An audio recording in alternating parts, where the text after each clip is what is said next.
Les murs sont tombés, les défenseurs vaincus, et le palais intérieur est en ruine. Angron, primarque des War Eaters, mène une armée de damnés à travers les cendres de Terra, ravageant tout sur son passage.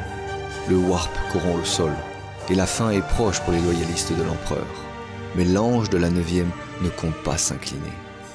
Je suis Maesticia, et depuis 2011, je critique les ouvrages de Black Library pour le Reclusiam. Bienvenue. Salutations tout le monde. Aujourd'hui, on va parler du tome 7 du Siège de Terra, dénommé Écho d'éternité, écrit par Aaron Dembski-Bowden et publié en septembre 2022 dans sa version originale. Alors, que dire de ce roman ? Eh bien, techniquement, c'est, selon moi, le dernier du Siège de Terra, parce qu'en fin de compte, après, nous avons une petite novella avec Garou qui n'a pas encore été traduite en français, mais c'est surtout suivi de la trilogie de fermeture, si on pourrait l'appeler comme ça, rédigée par Dan Abnett, qui se nomme donc La fin et la mort. Donc quelque part, Écho d'éternité, c'est le début de la fin, si on pourrait le voir de cette façon. Mais avant d'aller plus loin, vous connaissez la chanson. Sachez que les différents segments de l'émission sont listés dans la description, donc n'hésitez pas à switcher pour écouter ce dont vous avez envie. Là, on va continuer avec la mise en contexte, donc on va revenir sur ce qui s'est passé auparavant. Donc, si vous n'avez pas lu tout ce qui s'est fait auparavant, je vous conseille de skipper. Soyez avertis. Mise en contexte. Alors, comme dit un peu plus tôt, on arrive vraiment à un point important et intéressant de la saga du Siège de Terra. On a eu l'affrontement entre Jaghatai Khan et Mortarion au tome précédent, dans Le Faucon de Chris Wright. Et là, celui-là, si vous avez présumé un petit peu, vous avez deviné que c'est Angron contre Sanguinius. Donc Blood Angel contre War Eaters, autant vous dire que c'est un sacré match, même si nous savons tous plus ou moins l'issue de ce match. On sait tous très bien que Sanguinius ne mourra pas, ne perdra pas contre son frère Angron. Donc à ce niveau-là, on est déjà un petit peu prévenu. Cependant, le roman regorge de plot twists, donc ne pensez pas tout savoir.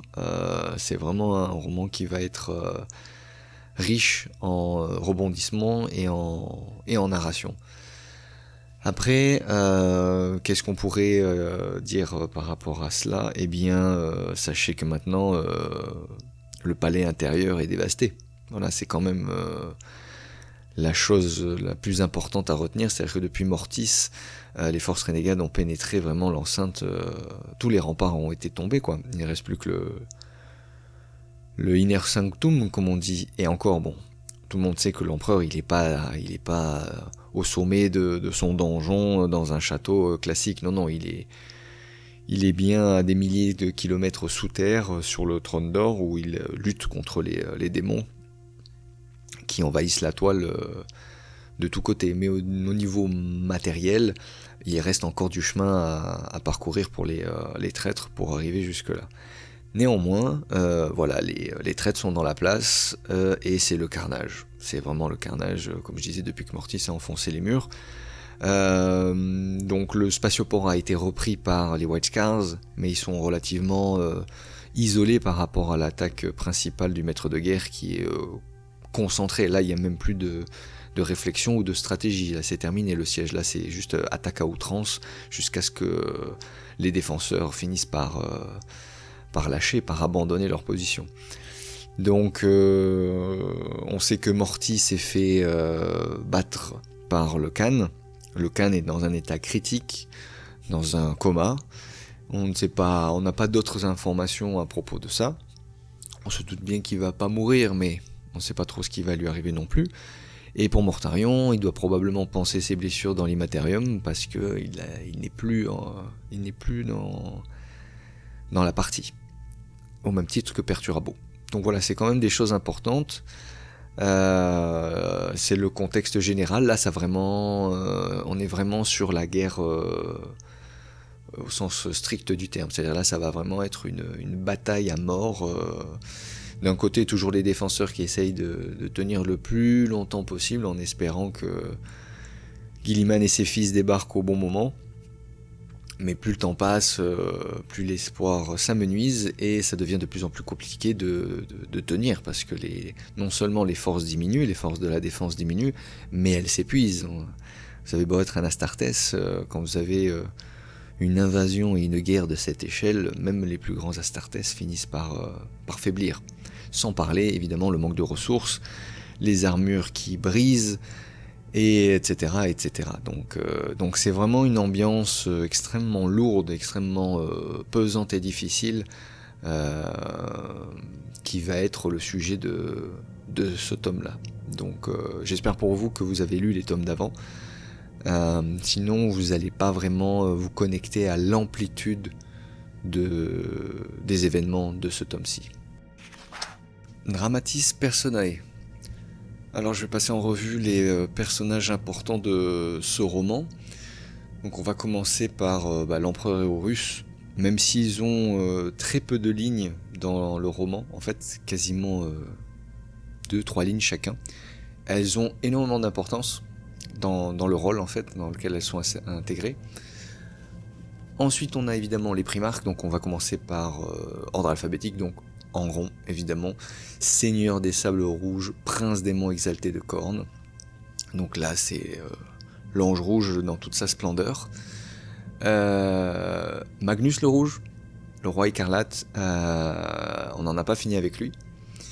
Rogaldorn, on le voit pas, il est quasiment absent de tout le roman. Sanguinius, l'archange de Baal, primarque de la 9e Légion. C'est un roman qui lui est dédié, définitivement. Et enfin Vulcan, le dernier gardien, primarque des Salamanders. Alors il va y avoir des choses intéressantes. On sait que le roman va être vraiment centré sur la 9e et la 12e. Cependant, il va y avoir quelque chose de très intéressant entre Magnus le Rouge et Vulcan, qui eux sont dans une dimension, on va dire, plus ou moins parallèle.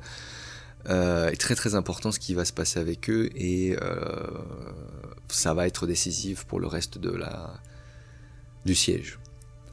Ensuite on a la Legio Custodes, je vais la skipper parce qu'il n'y a quasiment rien. Idem pour les Dark Angels, idem pour Emperor Children. Il y a Shiban Khan qui revient. Alors là il y a juste, c'est pas une phrase mais ça va être un dialogue. En fait c'est juste un dialogue. J'en dis pas plus mais qui est juste excellent. Donc big up à Shiban Khan. Space Wolf on les voit pas. Imperial Fist à peine, c'est vraiment des petites apparitions. Mais ceux qu'on va voir le plus, donc ce sont vraiment les Blood Angels avec Zéphon en tête, donc le porteur de tourment, ancien exarque du Grand Ost. Donc ce personnage est très complexe parce qu'il va beaucoup changer en termes de réflexion et de rôle. Donc c'est rare quand même de voir des personnages comme ça qui changent de mentalité. Alors il y en a qui évoluent, on peut penser notamment je pense par exemple à Sigismund qui a une mentalité qui va évoluer avec le temps, mais il reste foncièrement le même. Ça reste dans sa mentalité, dans son caractère, il reste relativement le même. Ils restent tous les mêmes en fin de compte. Mais Zéphon, lui, il a vraiment un changement assez brutal qui se passe et c'est intéressant. On va avoir Nassir Amit, le déchireur de chair. Donc ça c'est la traduction française pour Flesh Tearer. Donc à la tête de la 5e compagnie d'assaut. Donc pour ceux qui connaissent un petit peu le lore, les gens sauront que Amit donc ça va devenir le chapter master des Flesh Tearers, donc un chapitre successeur des Blood Angels. Donc réputé pour sa sauvagerie dans les combats. Et puis on va en avoir d'autres, je vais pas tous les nommer, je vais nommer Orion, le Dreadnought Contemptor, parce que j'aime beaucoup les Contemptors, en fait j'ai une véritable passion pour les Contemptors, et j'ai la chance dans ce roman où Orion, qui en est un, a quand même il n'a pas une importance exceptionnelle, mais il vient rajouter quelque chose d'épique dans ce roman qui est vraiment... c'est de ça dont il s'agit, ça va vraiment être de l'épicness intense, surtout dans la seconde moitié du roman. Et ensuite, on a les World Eaters. Donc, World Eaters, on va les voir surtout à travers les yeux de Kargos, Crash 100 apothicaire de la 8e compagnie d'assaut, et de Lotara Sarin, donc capitaine du vaisseau Conqueror. Donc, ces deux personnages importants qui ont changé, notamment suite à la capitulation du Primarque face à la corruption, tout simplement. Donc, une fois que la légion des World Eaters a été officiellement corrompue, c'est tout le monde qui a été corrompu, quoi. Ça va du vaisseau jusqu'au moindre serf. Donc, et Kargos est très intéressant. Kargos qui était connu mais pas tant, je pense que pour les gens qui aiment les résidus russes et les World Eaters savent de qui je parle. Donc, en même temps, c'est l'un des rares apothicaires, on va dire un peu connus des World Eaters, mais pour la plupart des gens c'est peut-être un no-name, mais non, sachez que ce n'est pas un no-name, c'est un personnage très intéressant, voire attachant. Après c'est toujours pareil, les World Eaters, on les aime ou on les déteste, donc Kargos il fait pas exception à la règle. On va avoir la Légion Luna Wolf, ouais, pas vraiment. Ah, en fait, oui, voilà, c'est ça. On va voir la Légion Luna Wolf dans un flashback, en fait. J'en avais parlé d'ailleurs sur le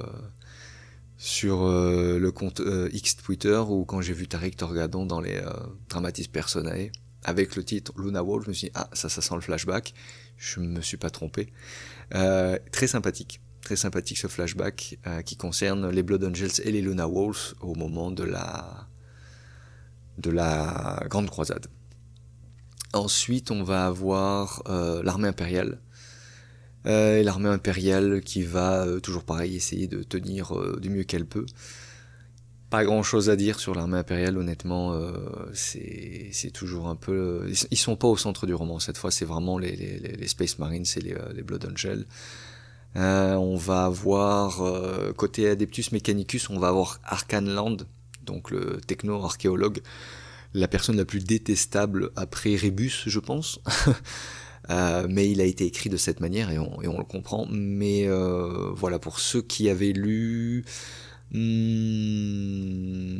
c'était l'Empereur de l'Humanité. Ouais, c'est ça. Donc le tome 41 de l'Hérésie d'Horus. Donc où on parlait justement de la moelle spectrale, du travail de l'empereur. Il y avait beaucoup d'Adeptus Custodes, de l'affrontement justement des démons contre la sororité silencieuse et l'Adeptus Custodes. Arcane Lan avait fait son apparition. Donc un personnage très important, très intelligent, très orgueilleux, très prétentieux, sans aucune compassion, très réaliste en même temps. Un personnage très riche en fin de compte, et dans ce tome-là, il vient vraiment... Comment dire ? Il prend tout son sens. Enfin, pour moi, il est vraiment sorti... Avant, je pensais que c'était juste un personnage bouche-trou. Non. Là, vraiment, Arcane Lan, il a son rôle à jouer, pas forcément en termes de lore, mais en termes d'immersion. Vraiment, très beau travail de Aaron Dembski-Bowden sur Arcane Land. On va voir Transacta 7Y1, qui est une Skitari une 1 rendue là, c'est un peu compliqué, mais Skitari du macroclade TR1 AX, donc qui va finir par s'appeler T, parce que c'est vraiment trop compliqué à retenir ce nom de machine, mais personnage attachant, malgré le fait que ça soit une machine. Donc Arcane Lan est toujours accompagné de son sapiens, son petit sapien qui est une espèce de singe artificiel plutôt comique, tout en étant... c'est un peu le sidekick qui vient apporter un petit peu de légèreté. Donc là je vous rassure, la légèreté vous n'en trouverez pas dans ce roman. Et puis voilà, après il y a différents autres personnages, donc je vais pas m'attarder dessus parce qu'ils n'ont pas une importance plus que ça. Mais bon voilà, pour résumer, donc je répète, j'insiste, Blood Angels, World Eaters, vous allez en manger, et tant mieux. On n'a pas l'habitude de voir des Blood Angels, et des World Eaters peut-être un peu plus, mais pas tant que ça non plus. Donc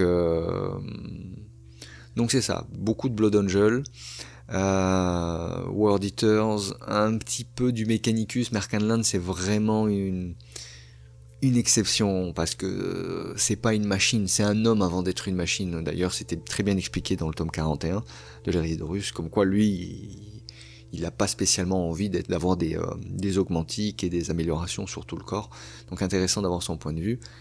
Et puis surtout du Primarch avec Vulcan et Magnus, comme je disais, donc une partie importante qui va être comptée ici. Donc il y a du beau monde, on retrouve Amit, on retrouve Zéphon, et on n'a pas le Raldoran, on n'a pas la garde sanguinienne qu'on a l'habitude de voir dans les autres romans, et d'ailleurs selon moi c'était un petit peu mou. Je me souviens notamment lorsque je lisais Imperium Secondus, notamment par la suite avec le tome avec les Dark Angels, où on voyait ce triumvirat qui finit par se séparer. Il était toujours accompagné de sa garde avec Raldoran qui était impeccable, etc. Là, Sanguinius il se retrouve avec tous les bâtards de sa légion, dans le sens où c'est soit des handicapés mentaux, soit c'est des handicapés physiques. Mentaux pour Amit, qui est complètement instable, enfin il n'est pas instable, il est fou, mais il est stable dans sa folie.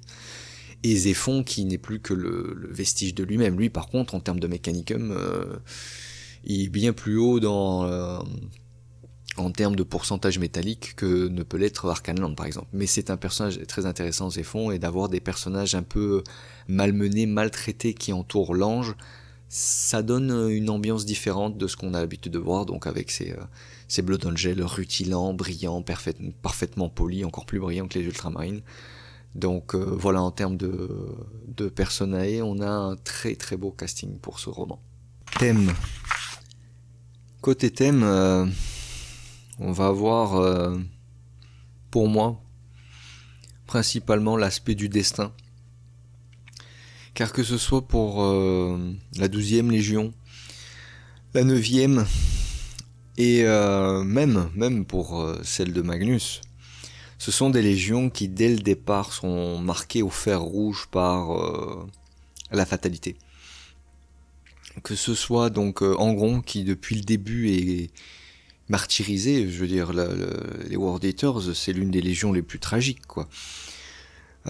Premièrement de la manière dont l'empereur a traité Angron, et ensuite de la manière dont Angron a traité sa propre légion. Enfin pour ceux qui aiment un petit peu les World Eaters, qui ont lu après Deschat, Félon, ce genre de roman, vous savez à quel point c'est tragique l'épopée des World Eaters. Donc eux, on sait depuis le début qu'ils vont mal tourner. Pour ce qui est des Thousand Sons aussi, on le sait aussi. Alors on va me dire, oui, ils sont quand même moins présents dans ce roman. Oui, effectivement, ils sont beaucoup moins présents. C'est surtout Magnus qui est présent, avec son objectif de détruire la barrière que l'empereur génère, évidemment. Et en face, on a Vulcan qui va tout faire pour l'en empêcher. Mais on sait que Magnus, la légion de Magnus est condamnée depuis le début, et qu'il a fait un pacte avec le dieu du changement pour retarder l'inévitable. Donc lui aussi, on sait qu'il est marqué par la fatalité. Et enfin, Sanguinius, qui a toujours eu cette prescience, qui a eu des visions de plus en plus fortes et puissantes ces derniers temps, notamment après le Imperium Secondus, où on sait qu'il a vu sa mort face aux mains d'Horus, et qu'il essaye de lutter contre ce destin.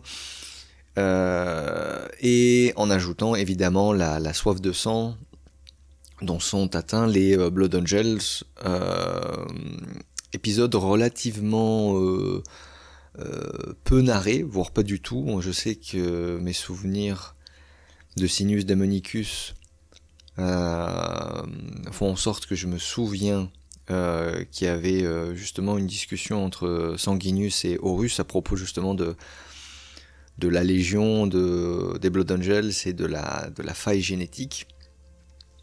Toujours est-il qu'on se retrouve quand même avec des légions qui ont la marque du destin à poser sur leur vie, et ce tome, il va vraiment mettre l'emphase là-dessus.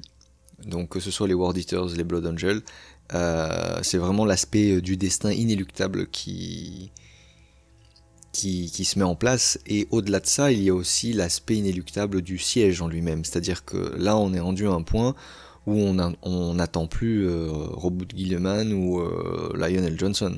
C'est trop tard, entre guillemets. Ils pourront peut-être apporter leur effort de guerre après, mais là pour le moment, y a rien quoi. On se rend compte avec ce tome que Dorn a fait un travail exceptionnel, même si on n'en parle pas du tout dans le roman, en termes de défense, que Sanguinius a fait un travail exceptionnel, que le Khan a fait un travail exceptionnel, et Vulcan aussi de façon un peu plus discrète, on va dire. Il a fait aussi le café. Mais on a ce sentiment de... C'est inévitable. Les traîtres ont réussi à passer le dernier rempart. Ils sont dans le palais intérieur. Qu'est-ce que tu veux qu'on fasse? On ne peut plus rien faire. Donc il y a vraiment ce déferlement de troupes renégates comme le push final. C'est le push final. Et donc ce qu'on comprend, c'est que c'est fini. Mais la question, c'est mais combien de temps on va tenir avant que ça finisse? Et c'est là tout la beauté du roman. C'est qu'on va avoir des personnages qui ont une foi, une volonté et une tête tellement dure qui vont tenir l'impossible. Sauf que l'impossible ne suffit pas. Et ça, c'est tiré des mots de Sanguinius, de Amit, de tous les défenseurs. Nous avons fait l'impossible, mais l'impossible ne suffit pas. Et c'est vraiment ça le cœur du roman, c'est-à-dire c'est vraiment le dernier bastion qui va tenir coûte que coûte. Il n'y a plus de Primarque, hein. Dorn, il n'est pas là.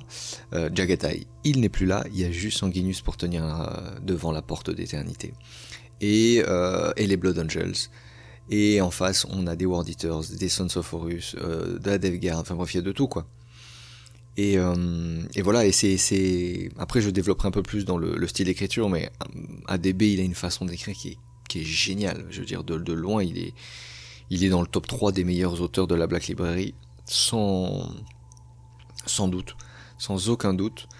Après, il y a d'autres thèmes qui vont être abordés, notamment les personnages qui incarnent la Légion en elle-même. Donc j'ai parlé de Cargos. Cargos est intéressant parce que c'est un apothicaire, mais à ce moment-là du siège, les apothicaires, surtout World Eaters, ça n'existe plus. Ils sont tous devenus des fous furieux. Ils ne tiennent plus debout. Ils font même pas la différence entre les alliés et les ennemis. Enfin bref, c'est une ambiance extrêmement pesante. C'est mis en exergue avec certains personnages dont Arcanland, je reviendrai là-dessus aussi, mais on voit à travers leurs yeux à quel point la bataille est perdue d'avance. C'est perdu d'avance. Encore une fois, la question c'est combien de temps on va tenir, combien d'hommes et combien de femmes vont devoir mourir encore pour gagner une seconde, une minute de plus, pour ralentir toujours le Lost Renégat. Donc c'est difficile de parler de ce tome sans spoil parce qu'il y a beaucoup de choses à dire, mais en même temps c'est le genre de tome qui est tellement bon qu'il faut le lire pour le comprendre. Ça sert à rien que je vous dise il est excellent à cause de ceci, à cause de cela. Lisez-le, juste lisez-le. Franchement, je fais un récapitulatif des thèmes qui ont été abordés jusqu'à maintenant. On a eu le point de vue des humains, on a eu le point de vue des primarques, on a eu le point de vue des légions, on a eu le point de vue des titans, on a eu le point de vue de plein de choses intéressantes. Mais celui-là, c'est un peu l'apothéose. C'est tout mélangé, mais tout magnifié. C'est-à-dire, c'est vraiment... vous voulez du grimdark, vous voulez l'honneur sans espoir, ben c'est ça. C'est Écho d'éternité. Vous avez vraiment ce sentiment des héros qui se battent jusqu'à la dernière calorie, la dernière once d'énergie qu'ils peuvent extraire de leur corps d'Astartes ou de simple humain, et vous voyez que ça suffit pas. Il y a plein d'exemples dans ce tome qui mettent en valeur justement cette prouesse, cette force par rapport à l'humanité, par rapport à la protection de l'empereur, mais tout part en sucette. Je veux dire, le bouclier éthérique que l'empereur a érigé, lui aussi il s'amenuise, donc les démons, les mineurs, mais commencent à s'incarner à l'intérieur du palais aussi. Et donc il y a toutes ces petites choses là qui s'ajoutent crescendo et qui rend le roman assez dépressif. Ça aussi j'en parlerai un peu plus dans le style d'écriture, mais il y a beaucoup de scènes qui sont très trash, et elles sont pas trash dans le sens où Oui, c'est la guerre, c'est l'horreur de la guerre, on sait que c'est sale, mais là ça met vraiment sur le côté réaliste de la chose, et c'est pas forcément du gore dont je parle, c'est trash dans le sens psychologique. Voir des amis mourir, c'est extrêmement... Enfin, c'est dévastateur. Aussi dévastateur que perdre un bras, mais quand vous perdez un ami auquel vous êtes attaché, auquel vous avez partagé des moments de résistance, des moments de victoire, ce genre de choses, c'est déchirant. C'est vraiment déchirant pour le lecteur. Enfin, en tout cas, moi, c'est comme ça que ça m'a atteint. Et c'est pour ça que j'ai beaucoup apprécié ce roman, pour sa réalité, sa cohérence au niveau de la guerre. Il y a aussi cette espèce de fraternité fratricide entre Kargos et Amit, qui en fin de compte sont des frères de combat, ce sont des frères d'arène. On apprend qu'il y a beaucoup de points communs entre les World Eaters et les Blood Angels, même s'ils ont chacun leur façon différente de gérer leur rapport au sang, on va dire, et à la violence. Ils ont beaucoup de points communs, et on apprend en fait notamment que Kargos et Amit, c'était des frères d'arène, donc ils avaient l'habitude de combattre ensemble dans les arènes. Je vais pas plus loin, mais vous apprendrez à quel point ils étaient proches, et à quel point ils vont être éloignés et séparés l'un de l'autre au moment du siège et de l'affrontement, parce qu'ils vont se retrouver. Kargos va même aller jusqu'à le chercher, Amit, pour provoquer le duel. Donc il y a cette espèce de déchirure vraiment entre la fratrie, que ce soit en Gron face à Sanguinus, je veux dire, je rentre pas dans les détails, mais la bataille finale, elle est exceptionnelle, que ce soit en termes de narration comme en termes d'émotions générées entre les deux frères, alors que l'un est devenu une bête démoniaque qui n'est même plus capable d'articuler des mots intelligibles, et de l'autre côté, vous avez toujours cette compassion meurtrière de l'ange qui est unique en son genre. Non, vous avez vraiment, c'est du romantisme, c'est limite du romantisme.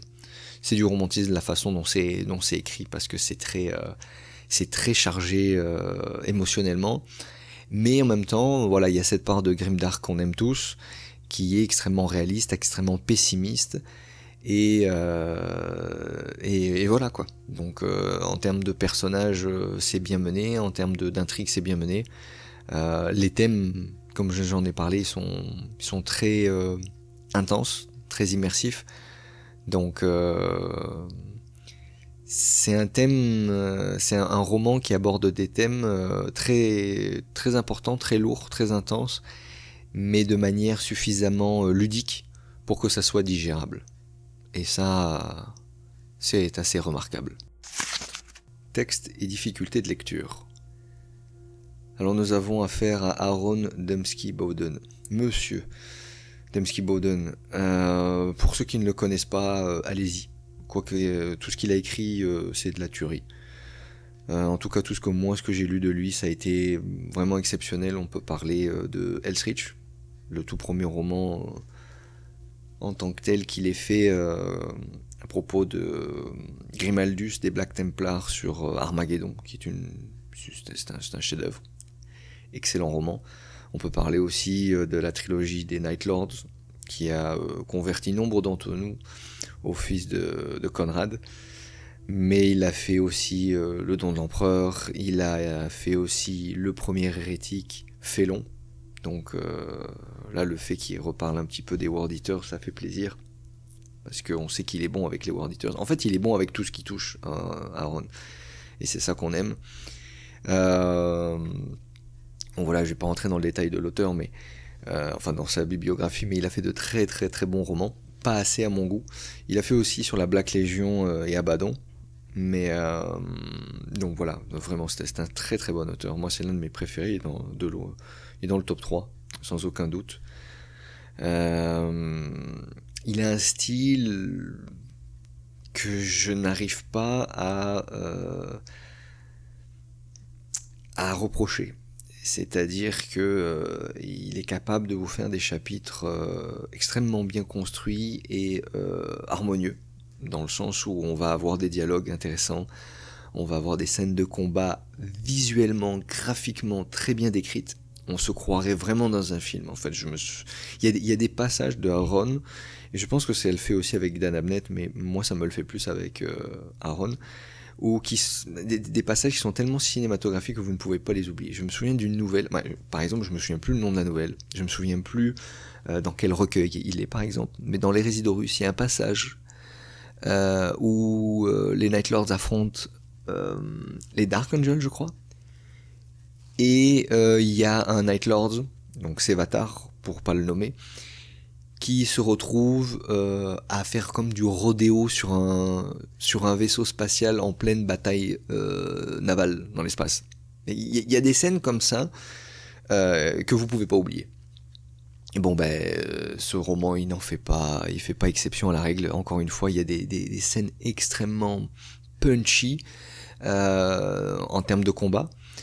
Donc ça, non seulement c'est bien narré, mais en plus vous avez ce côté graphique qui vous immerge complètement dans l'action. Enfin, faut rappeler que l'univers de Warhammer, que ce soit Battle ou même 40K, c'est très très graphique. C'est très visuel, donc on a de très bons romans qui nous expliquent comment les choses se passent, etc., etc. Mais une bonne illustration, des fois ça fait mieux le travail qu'un texte trop long.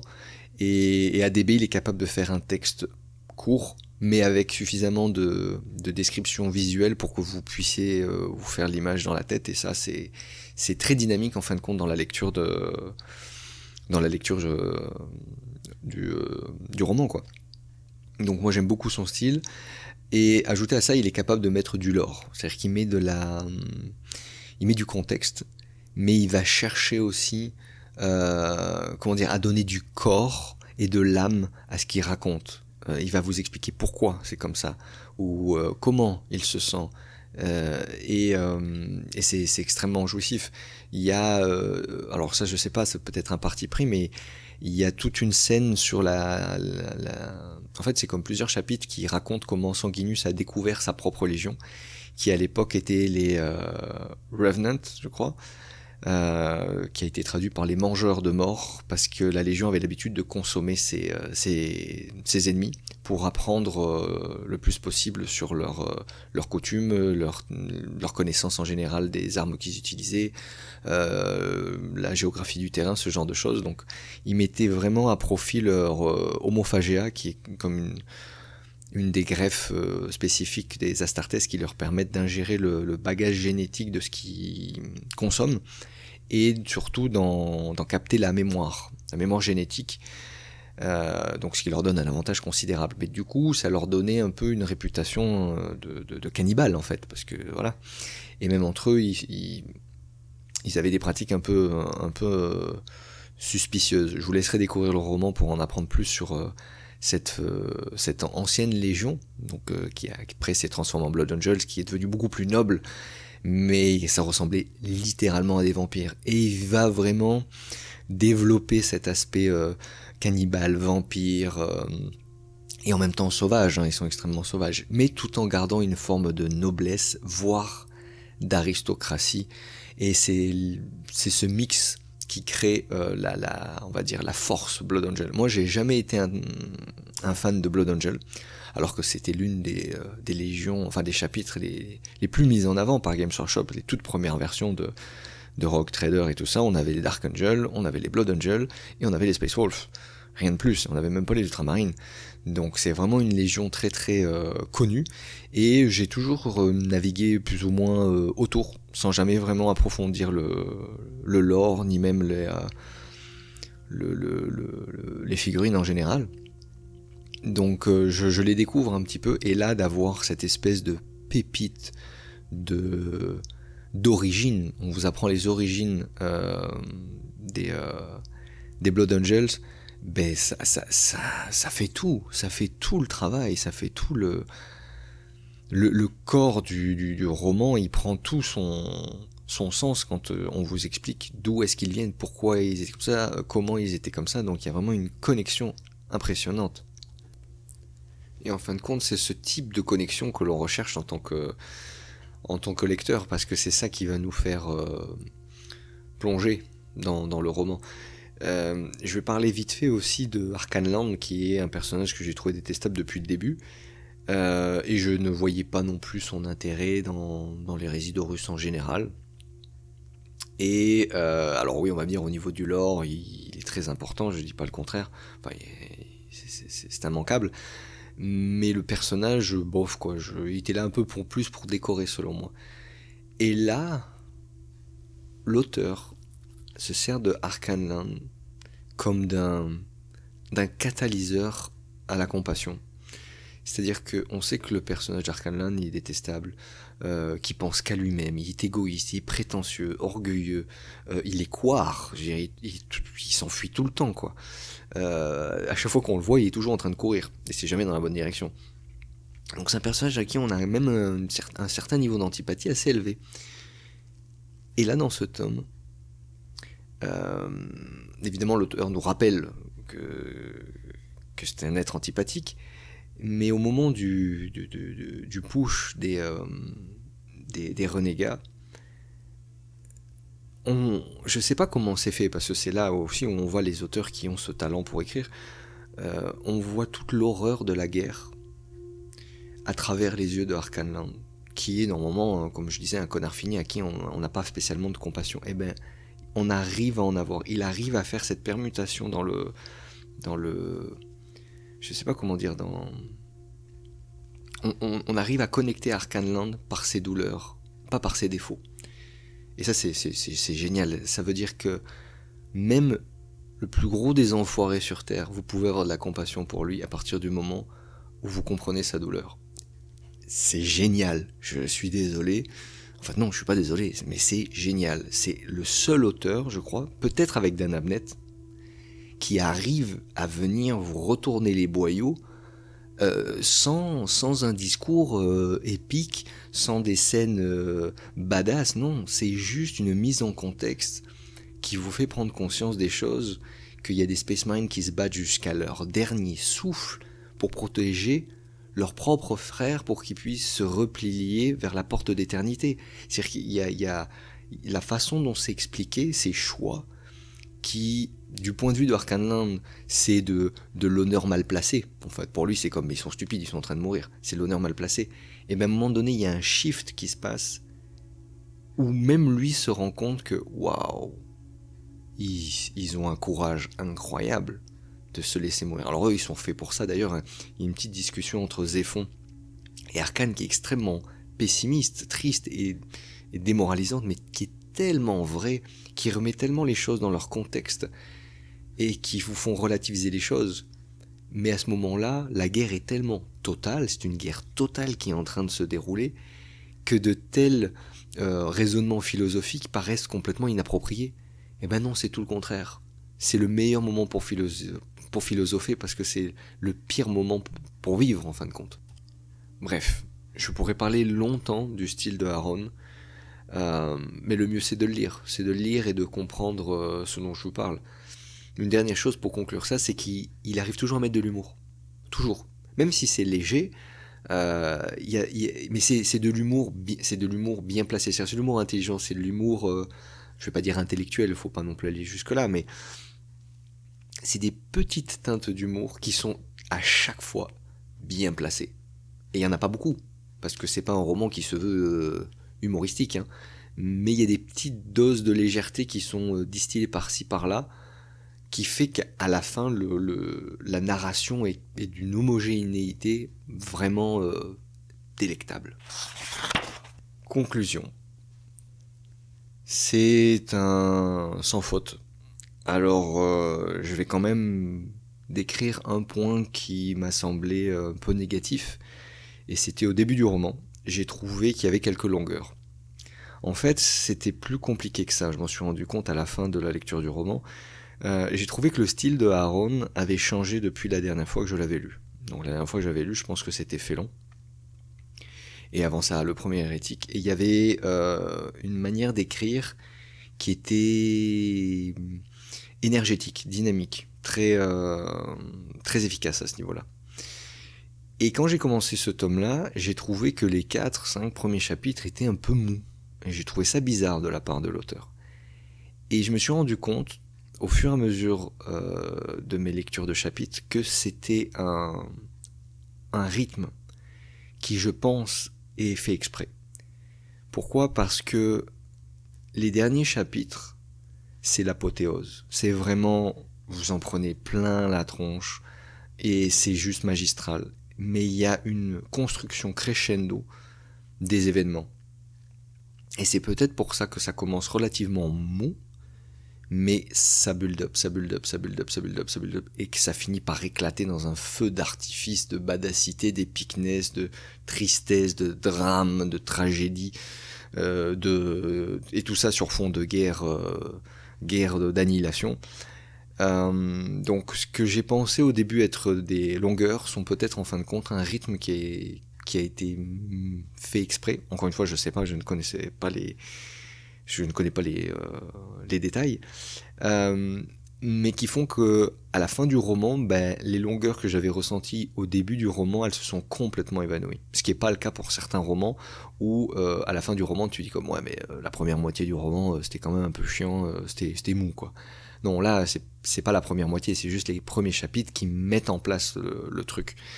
Et comme je dis, il y a eu un travail de construction, de mise en tension, d'augmentation petit à petit comme ça de la pression et comment dire, c'est quoi le mot que je cherche, et des enjeux, voilà, c'est ça, c'est les enjeux qui augmentent. Je veux dire, le Sanguinus, il a jamais autant brillé que dans le désespoir. C'est triste à dire, mais c'est un Primarque qui excelle lorsque tout est perdu. C'est l'ange, c'est la rédemption, c'est le... Comme je disais un peu plus tôt, j'ai jamais été un fan des Blood Angels, mais avec ce tome-là, si vous n'aimez pas Sanguinus, c'est que vous avez un problème. Je veux dire, il coche toutes les cases, parce que on pourrait dire ouais, mais on a la tendance à le peindre comme un personnage élégant, beau, noble, et ça peut être un peu paradoxal avec l'univers. Oui, mais vous avez tout le côté malédiction, le côté destin funèbre, le côté j'ai des fils qui sont à moitié génétiquement tordus, et j'ai des frères qui sont tarés, mais j'ai encore de la compassion pour eux. Il représente parfaitement l'univers Grimdark, Sanguinius. C'est un magnifique représentant de ce que peut être l'univers, c'est-à-dire cette espèce de romantisme baigné de drame et d'horreur. Et d'horreur, parce que vraiment ce tome-là, il est horrible. Il est horrible à lire. De tous ceux que j'ai lus, depuis le début, là, vraiment c'est celui le plus difficile à lire. Enfin pour moi qui a été le plus difficile à lire, parce que vraiment vous avez à travers les yeux de l'ange, et aussi de Zéphon. Zéphon est un personnage très intéressant, je ne l'ai pas détaillé parce que il y aurait trop de choses à dire, mais Zéphon aussi est un personnage qui est tellement martyrisé mentalement que ça en fait de lui une victime. Alors on va venir dans l'univers de Warhammer 40 000, nous sommes tous des victimes, hein, tous.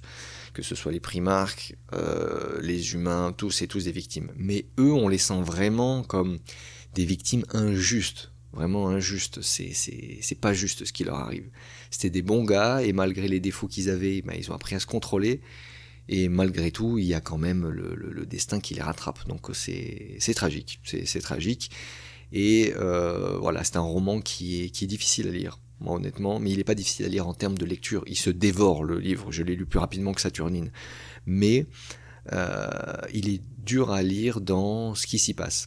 Après, peut-être que c'est ma connexion objective à ce roman, quoi. Je veux dire, ma connexion subjective à ce roman, et que d'autres personnes n'ont pas accroché comme moi je l'ai été. Mais comme je vous dis, moi, j'ai jamais été vraiment un amoureux des World Eaters ou des Blood Angels, et j'ai complètement accroché au livre, quoi. Je veux dire, j'ai pas lâché le livre, donc voilà, c'est un très bon auteur qui raconte une très belle histoire. Une très belle défense, la dernière, on va dire, à la surface de Terra, et elle vaut 5 sur 5. Voilà, je ne vais pas passer par 4 chemins. C'est difficile de parler d'un roman quand il est bon. Voilà, c'est la conclusion que j'en ai faite. Donc, ils ont fait l'impossible, et même l'impossible ne suffit pas. Donc, après une phrase comme ça... Si ça vous a pas donné envie de le lire, moi là je peux plus rien faire pour vous. L'émission est terminée. Merci de l'avoir écoutée, j'espère qu'elle vous a plu. Petite annonce pour vous dire que j'ai écouté vos retours et vos commentaires concernant les spoils. J'ai eu des personnes qui auraient aimé avoir un peu plus de description de ce qui se passe dans les romans. Donc je vous écoute et je vais le faire. Je le ferai à partir des 3 derniers tomes du Siège de Terra, donc la fin et la mort. Je pense que mérite d'en discuter de façon honnête et totalement franche. Donc il y aura des spoils, je préviendrai évidemment en avance sur les réseaux. Mais voilà, en attendant, si vous avez d'autres commentaires, n'hésitez pas à les partager. Moi, je vous dis à la prochaine. Bye bye.